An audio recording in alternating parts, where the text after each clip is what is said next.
कोई सवाल team Sabharwal your search ends here की देता है मिसाल व्हील्स पे पिता कोई सवाल टीम सबरवाल व्हील्स पे पिता कोई सवाल team Sabharwal For any information, call Saurabh Sabharwal 647-864-8844. That's 647-864-8844. or visit teamsabharwal.com. Your search ends here जी आवर एफएम 91.9 आप सुन रहे हो विद रणबीर एंड शालिनी। सबका एक बार फिर हार्दिक स्वागत। और आज है वेडनेसडे, टाइम हो गया है, बातचीत हम करेंगे हमारे अपने रियल एस्टेट का कोई सवाल वन एंड ओनली पीके सबरवाल साहब से। और आपकी और हमारी इंतजार की घड़ियां हुई खत्म। PK ji welcome, how are you, कैसे हो? Thank you ji Ranbir ji and very good afternoon to all our listeners ji. Ranbir ji. और बहुत क्लियर आवाज है, ऐसे लग रहा है साथ बैठ के बातें कर रहे हैं दोनों।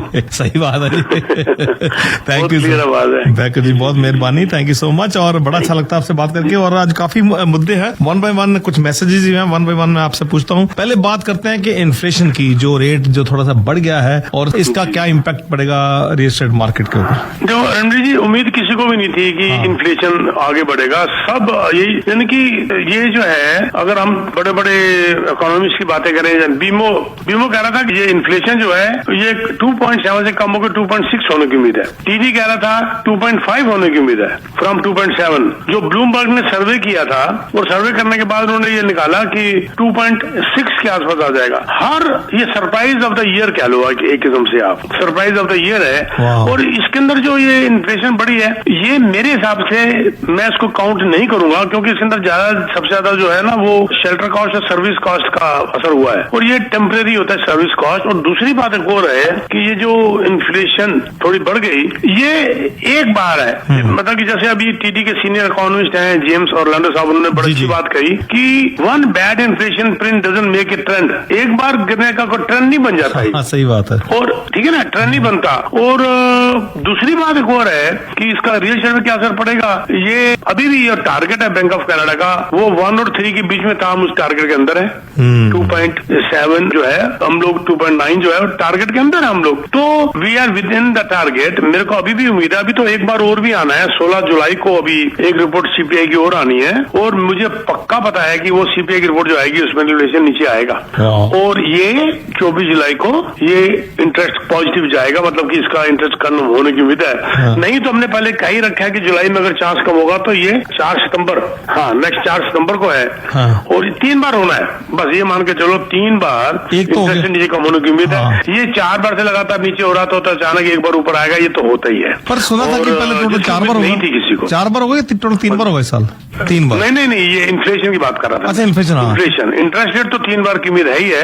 इन्फ्लेशन अगर 4 बार से नीचे आ रहा था, तो एक बार अगर ऊपर चला भी गया तो वो एडजस्टमेंट कहते हैं, सेटलमेंट कहते हैं इसको। और ज्यादातर उसके अंदर सेल फोन, एजुकेशन, ट्रांसपोर्टेशन और शेल्टर कॉस्ट, इसी ने इसको ऊपर जरा प्रेशर डाला सर्विस इंडस्ट्री की भी। इन्फ्लेशन थोड़ा सा ऊपर चला गया, लेकिन I would still I am very positive, we are within the range, range के अंदर ही हम। और भी जैसे इंटरेस्ट रेट की बात शुरू की आपने, तो चांसेस तो हैं सर कि इस जुलाई में भी एक तो कर ही देंगे ये टोटल। अगर ये 16 जुलाई की रिपोर्ट, जिसके पूरी मुझे तो 95% उम्मीद है 16 जुलाई की जो रिपोर्ट इन्फ्लेशन की आनी है वो नीचे आएगी, और फिर ये 24 जुलाई को इंटरेस्ट रेट कम करेंगे। ओके। तो 2 बार हो जाएंगे। तो वैसे टोटल साल के अंदर पहले क्या कहा था उन्होंने, 4 बार करेंगे, 4 क्वार्टर्स करेंगे, 3 क्वार्टर करेंगे? नहीं, कुछ इकोनॉमिस्ट कह रहे थे कि 4 बार इंटरेस्ट रेट नीचे कम होने की उम्मीद है। मैं शुरू से 3 बार की उम्मीद कर रहा हूँ, और 3 बार भी हो जाता तो वी आर सक्सेसफुल, बड़ी कामयाबी है। 3 बार भी अगर इंटरेस्ट रेट नीचे आ जाता है तो मेरे को लगता है कि हम अपने टारगेट पे जा रहे हैं। क्योंकि अगली बार फिर ये कह रहे हैं, क्योंकि इन्होंने कहा हुआ है मकरन साहब ने कि इनका टारगेट है ओवरनाइट रेट अगले साल के एंड तक 3% लाने का। इंटरेस्ट ओवरनाइट 3% लाने की उम्मीद है। तो मुझे लगता है टारगेट में अपने जा रहे हैं, ठीक जा रहे हैं। और ये बीच में एक आध बार ये अगर हो जाता है थोड़ा सा, तो एक बार इंटरेस्ट थोड़ा इन्फ्लेशन थोड़ा ऊपर चला गया, तो आई डोंट थिंक ये कोई बड़ी बात है। अगर ट्रेंड बन गया तो फिर बात अलग है। चलो जी, let's hope for the best. और अभी एक मैं रिपोर्ट देख रहा था, पढ़ रहा रहा था कि इस बार रिकॉर्ड मतलब ब्रेक हुआ कि मतलब बहुत ज्यादा जो हाउसेस की सेल है वो बहुत ज्यादा कम हो गई है और इस बारी। और क्या कहना चाहेंगे इसके बारे में? बस जी ये इसने भी देखो, people are sitting side line, कहते हैं ना, साइड में बैठे हुए बाहर, किसी का 2-4 बार इंटरेस्ट कम हो तब देखेंगे। अच्छा, एक तो ये बात है। दूसरी बात ये है कि आज वो अप्रूव ही नहीं हो रहे ज्यादातर। हाँ। जब इंटरेस्ट रेट नीचे आएगा तो नेचुरली उनकी अप्रूवल बढ़ जाएगी। हाँ। तो सोच रहे हैं जी आज अगर मान लो 6 लाख का घर लेते हैं, कल को अप्रूवल आ जाती है 7 लाख तक का भी घर हम ले सकते हैं, या आज 7 लाख का ले रहे हैं तो कल को 8 लाख तक भी ले सकते हैं। The buyers are sitting on side line, ये बड़ा एक प्रोमिनेंट वर्ड जो यूज किया गया। हाँ। और बेंचमार्क प्राइस भी 0.2% कम हुआ है मंथ टू मंथ बेसिस के ऊपर। हाँ। और लिस्टिंग जो है वो बढ़ी है, इसका मतलब क्या हुआ कि बायर कम हो गए, 0.5% बढ़ी है। तो यस, मार्केट इस वक्त स्लीपी, इसको मैंने नाम दिया स्लीपी मार्केट, सोई हुई मार्केट है ये। हाँ। और ये एक जागेगी। हाँ बिल्कुल जागेगी 100%। एक सुरेंद्र जी का मैसेज आया था मुझे, पहले उनका फोन भी आया था कि प्रोग्राम में पहले तो उन्होंने कम्प्लीमेंट दिया कि पीके साहब का मैं बिना नागा बिना मिस किए मेरा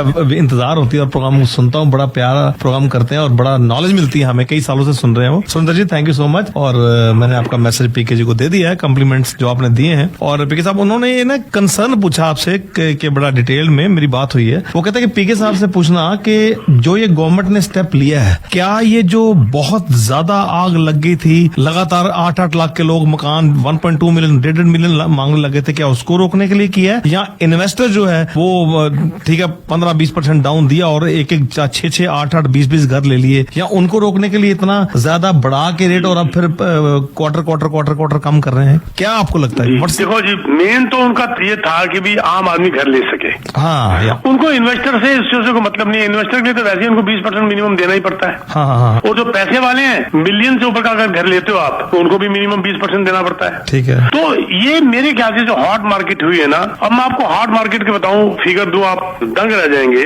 वैंकूवर और टोरंटो, क्योंकि हम टोरंटो में बैठे हैं तो नेचुरली टोरंटो की बात करेंगे। वैंकूवर और Toronto rank among world's most unaffordable city. अच्छा, मोस्ट अनअफोर्डेबल। उसका नाम रैंक पता क्या दिया गया इसको? हाँ, वैंकूवर टोरंटो को इम्पॉसिबली अनअफोर्डेबल, इम्पॉसिबली अनअफोर्डेबल। ये रैंक दिया गया इसको 94 major markets across the world, दुनिया की। उसमें इनका रैंक लाया, पता है वैंकूवर का क्या रैंक आया है? नंबर 3 टॉप में। अच्छा। और टोरंटो का 11। आप हिसाब लगा लो, हम ऐसी मार्केट में बैठे हैं कि जिसका नाम दे दिया गया है इम्पॉसिबली अनअफोर्डेबल। ये ना 4-5 किस्म के इन्होंने नाम रखे होते हैं, ये जो डेमोग्राफी या जिन्होंने सर्वे किया। एक होता है अफोर्डेबल, एक होता है मॉडरेटली अनअफोर्डेबल जी, एक होता है सीरियसली अनअफोर्डेबल, एक इन्होंने नाम रखा हुआ है सीवियरली अनअफोर्डेबल। अच्छा। एक नाम रखा है इम्पॉसिबली अनअफोर्डेबल। सबसे ऊंचा रैंक जो है टोरंटो और वैंकूवर को मिला है, बताइए आप। और इसका मतलब नंबर 3 पे वैंकूवर है और 11 पे टोरंटो है। इसका मतलब वैंकूवर बहुत ज्यादा वर्स्ट है।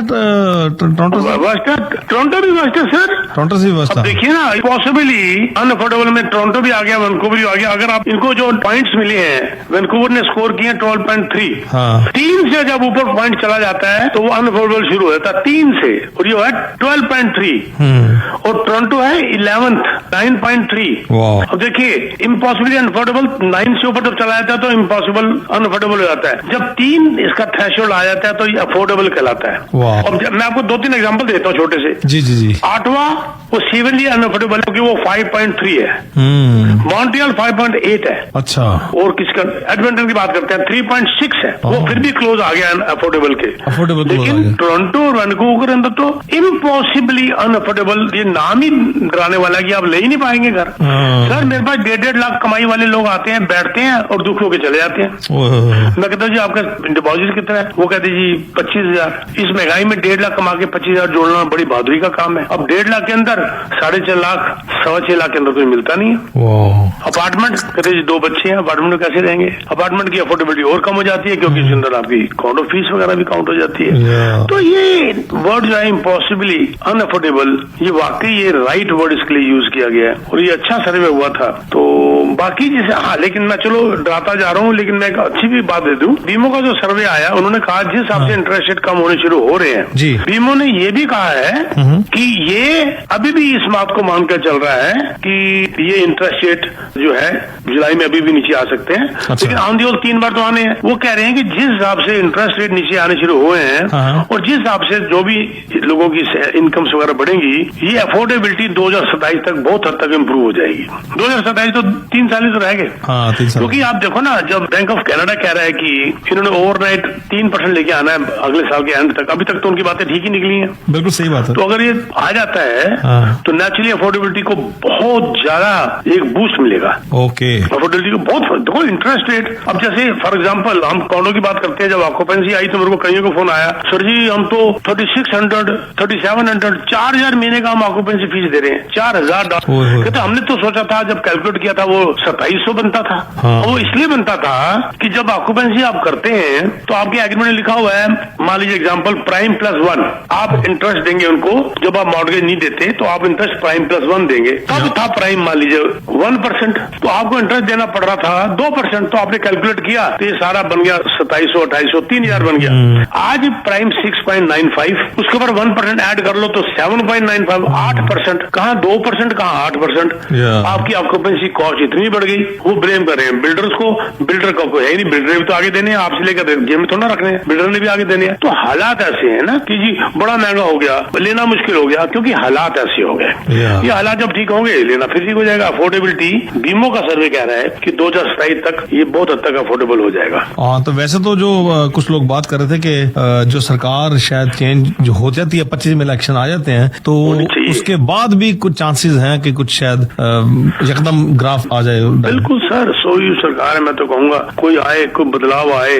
हमारी सारी सरकार अच्छी है, पर कंट्रोल देखो जी, बात यह है कि जी एक फादर ने घर को डिसिप्लिन रखा हुआ है और अच्छी तरीके से खा पी रहे हैं कम कमाई के बावजूद, he is very organised father, good father. एक ने खुद शराबी कबाबी है, मान लीजिए एग्जांपल दे रहा हूँ, घर के लिए कुछ कर नहीं रहा तो वो गंदा फादर हो गया। हमारे लिए हमारे माई बाप ये है, सरकार ढंग से चला लेगी इकोनॉमी को तो हमारे लिए कोई भी सरकार अच्छी सरकार है। That's right. जी जी, दैट्स राइट, बिल्कुल ही। और पीके साहब का नंबर बाद में भी आप इनसे बात कर सकते हो, 647-299-4757, 299-4757। बाकी चलता रहना, सारा कुछ चलता रहेगा। लेकिन अभी भी कोई प्रोजेक्ट हम यदि इन्वेस्ट करना चाहें तो किस? हाँ जी। एक बात मैं और बता दूं, अगर ये लोग सोच रहे हैं कि प्राइसेस गिर जाएंगे रियल एस्टेट के, हाँ। तो धोखे में है, दिन में सपने ले रहे हैं वो। हाँ। ये अफोर्डेबल हो जाए ये बहुत बड़ी बात है। हाँ। अफोर्डेबल बात ये है, प्राइस गिर गया मान लीजिए 1 लाख, हाँ। और इंटरेस्ट नहीं गिरता तो भी नहीं ले पाते। मैं कहता हूँ अफोर्डेबल हो जाए, इंटरेस्ट रेट नीचे हो जाए, आपकी बाइंग कॉस्ट कम हो जाए, आपकी उसकी हाउस कीपिंग कॉस्ट कम हो जाए, आपको घर को मेंटेन करना सस्ता हो जाए, वो बहुत बड़ी बात है ना। मेन बात तो ये है। CMHC की जो अभी रिपोर्ट आई है वो कह रहा है कि supply is not keeping up with the rapid population growth. जिस हिसाब से हमारी पॉपुलेशन ग्रोथ हो रही है उस हिसाब से हम सप्लाई नहीं कर पा रहे, तो वो आप कैसे कह सकते हैं प्राइस कम हो जाएगा, तो सप्लाई नहीं है मार्केट के अंदर। That's right. ठीक है ना। वो जो बीमो की रिपोर्ट के अंदर ये भी आया कि पॉपुलेशन जो हमारी बढ़ी है 3.2% लास्ट ईयर बढ़ी है। 3.2% पॉपुलेशन बढ़ना one of the fastest rate globally, और उस हिसाब से सप्लाई है ही नहीं। यार है ही नहीं, तभी तो प्रॉब्लम। हम सोच सकते हैं कि प्राइस गिर जाएंगे। अच्छा, अफोर्डेबल ही होना पड़ेगा। अच्छा, वैसे पीके साहब, वैसे यदि ग्राफ देखा जाए, जब सप्लाई नहीं होती और पॉपुलेशन ज्यादा होती है तो घर महंगे होने चाहिए। वही तो मैं कह रहा हूँ। हाँ, तो इसलिए मैं कह रहा हूँ प्राइस गिरने की तो आप भूल जाओ ना कि तो घरों के प्राइस गिर जाएंगे ना, नहीं होगा। सपना ले रहे हैं दिन को बैठे हुए सारे के सारे। बट ये बोलो जी, ये हमारी ये पोजीशन हो जाए कि हमारे को हाउसिंग कॉस्ट कम पड़े। That's right. आज अगर आपको 6.95 आपका इंटरेस्ट रेट है प्राइम, वो घट के अगर मान लीजिए 3, 3.5, 4, मैं तो 3, 3.5 की उम्मीद ही नहीं कर रहा, 4 मान के चल रहा हूँ, 4.5 और 4, तो भी लगभग आधा हो जाता है, बस आधा हो जाता है। That's right. तो अफोर्डेबिलिटी वैसे ही बन जाती है। दैट्स ट्रू जी, बिल्कुल जी। ठीक है जी। और पीके साहब, बाकी कुछ कह रहे थे कि ओवरऑल जो आपने लास्ट टाइम भी बताया था कि बिल्डर ने भी बहुत बड़ा भारी डिस्काउंट जो देना शुरू किया, लाख लाख डॉलर आपने लेके दिए है, अभी भी वो कुछ डील्स हैं? अभी आप देखा टोन बदल रही है बिल्डर की। मैंने पिछले हफ्ते कहा था ना कि धीरे धीरे इनकी टोन बदलेगी। हाँ। इन बिल्डर्स की टोन बदलनी शुरू हो गई जैसे इंटरेस्ट नीचे आया। लेकिन मैं अभी भी लेके दे रहा हूँ, मैं बता रहा हूँ ये हाथ से निकल जाएगा, क्योंकि बिल्डर भी तो कब तक घाटा खाएगा। या बिल्डर भी क्यों देगा? हमें आज अगर मान लीजिए 50,000 फालतू मिल रहे हैं, मैं क्यों छोड़ूंगा? बिल्कुल सही बात है। ठीक, तो ये इनकी टोन मेरी कल भी थी, कल रात को फंक्शन था बिल्डर के यहाँ, वहाँ पर मेरी बात हो रही थी, और आज भी रात को कहीं पर है हमारा बिल्डर के साथ मीटिंग है, बर्थडे है, तो वहाँ पर उनके पास जा रहा हूँ मैं। तो बात यह है कि ये उनकी टोन बदल गई है। इंसेंटिव्स जो मिल रहे थे कम होने शुरू हो जाएंगे, और ये कोई रोक नहीं सकता। और इसके लिए अभी तक तो हमारी चल रही है, पर धीरे धीरे ये इंसेंटिव्स कम हो जाएंगे। चलेगी तो तब भी, पर फिर भी ये धीरे धीरे कम हो जाएंगे सारे। आपको अगर लेना है अभी से बात कर लीजिए, क्लोजिंग 3-4 साल बाद की रखेंगे और बेनिफिट सारे आपको आज दिलवा दूंगा मैं। मुझे कांटेक्ट कर लो, मिलके बात करने में कोई हर्ज नहीं है, कोई लेने के लिए नहीं बोल रहा, पर आप कल को ये ना कहेंगे वो वक्त हमारे हाथ से निकल गया। 647-299-4757 टेक्स्ट मी और अपना नाम लिख दीजिए, आपको कांटेक्ट कर लिया जाएगा। 647-299-4757 इसमें टेक्स्ट मैसेज डालिए, अपना नाम लिखिए, आपको इमीडिएटली कांटेक्ट कर लेंगे और आपसे मुलाकात कर लेंगे। Thank you very much Ranbir ji. No problem sir, always pleasure talking to you, और बड़ा मजा आता है आपसे बातें करने का और सीखने का। So Thank you. Thank you so much, wishing all the best. Take care. Thank you.